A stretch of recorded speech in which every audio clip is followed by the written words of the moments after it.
여러분 안녕하십니까? 7월 17일 월요일입니다. 굿모닝 글로벌 시작합니다. 박명석입니다.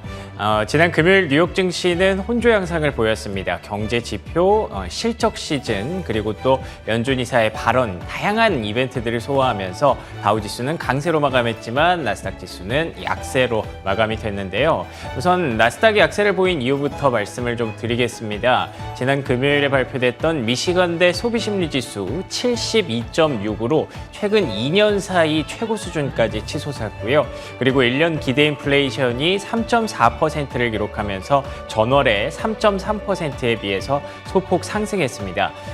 그리고 또 말씀드렸던 연준 이사의 발언이 좀 결정적이었는데요. 원래 연준 이사가 올해 안에 한 2번 정도 금리 인상을 더 해야 될 것이다 라고 전망을 했던 것이 아무래도 성장주에게 좀 부담이 됐던 것 같습니다. 특히나 그 이전까지 물가지표 발표에 따라서 나스닥 성장주에 이틀 연속 랠리가 있었잖아요. 그렇기 때문에 이런 이슈들을 소화하는 과정에서 국채금리가 반등하면서 성장주가 좀 조정을 받았던 하루였다라고 정리해 보시면 될 것 같고요.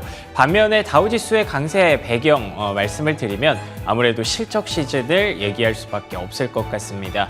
보통 이제 금융주들이 실적을 가장 먼저 발표하죠. 그래서 JP모건, 시티그룹, 그리고 또 블랙록 같은 종목들이 실적을 발표했는데요.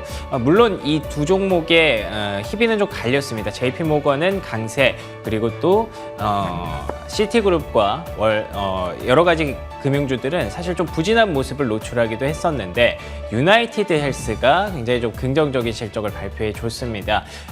예상치를 뛰어넘는 호실적을 발표하면서 주가가 7% 넘게 급등했던 것이 다우지수의 상승 배경으로 작용을 했습니다. 뿐만 아니라 이번 주 같은 경우에는 테슬라, 넷플릭스, TSMC로 이어지는 굵직굵직한 기업들이 실적을 발표하게 됩니다. 특히나 주말 사이에 사이버트럭 1호 생산을 발표한 테슬라에 대해서 굉장히 좀 관심도가 높아지실 것 같은데요. 이번 주 이렇게 개별 기업들의 실적과 모멘텀 주목해야 할 한 주가 될 것 같습니다. 실적 시즌 대응 전략 함께 고민해 보시죠. 월요일 굿모닝 글로벌 지금부터 출발합니다.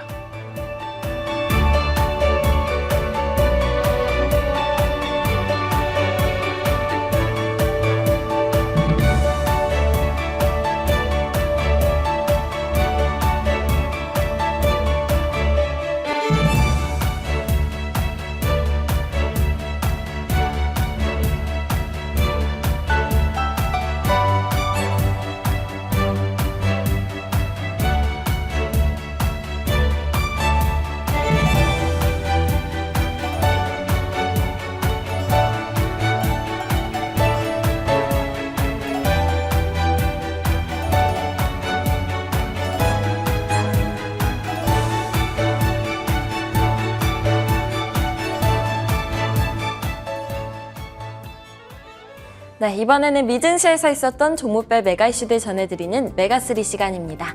먼저 핀비즈맵 확인해 보겠습니다. 지난 금요일 헬스케어 섹터를 제외한 대부분의 섹터들이 부진한 흐름을 보였습니다. 대형 은행들이 실적을 발표했죠. 실적은 다 괜찮게 나왔는데도 주가는 서로 엇갈렸습니다. JP모건이 0.6% 올랐고요. 웰스파고는 0.34% 하락을 했고 시티그룹은 4% 하락을 했는데요. 잠시 후에 자세히 알아보겠습니다. 대형 기술주들의 경우에는요, 초반에 강세를 보이다가 후반에는 다소 약세로 돌아서는 모습이었습니다. 애플이 등락이 좀 심했는데요. 장중에 시가총액 3조 달러 턱밑까지 도달을 했지만 이후 하락세로 돌아섰고 막판에는 강보합 마감했습니다. 마이크로소프트는 UBS에서 목표 주가를 크게 상향을 하자 장중 2.5% 넘게 올랐지만 상승분을 점차 반납해 결국 0.75% 상승 마감을 했습니다.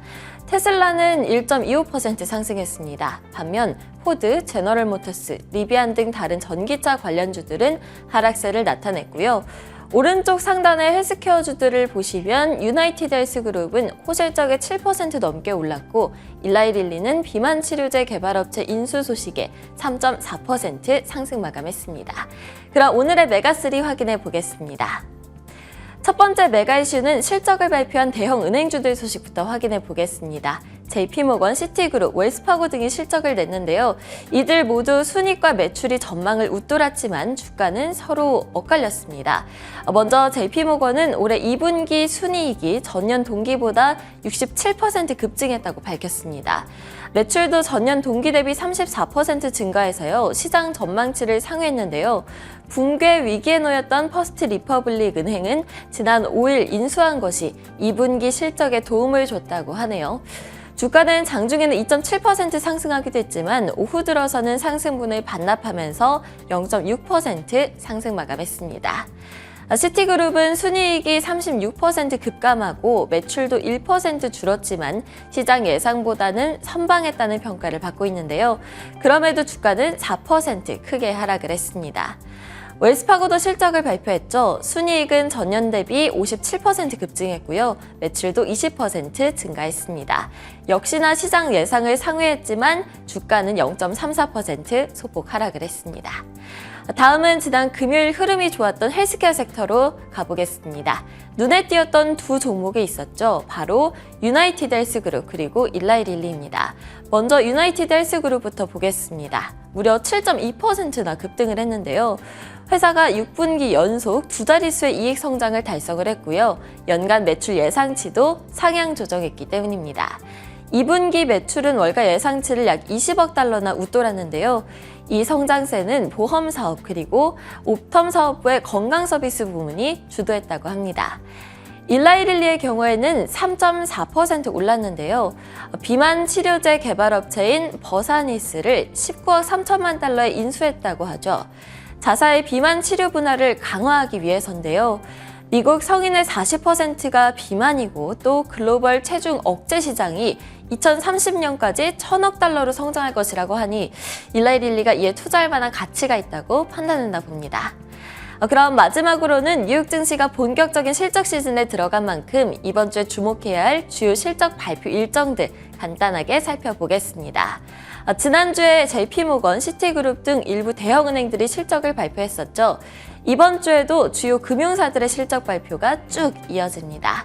화요일에는 뱅크 오브 아메리카 그리고 모건 스탠리, 수요일에는 골드만삭스가 실적을 발표하고요.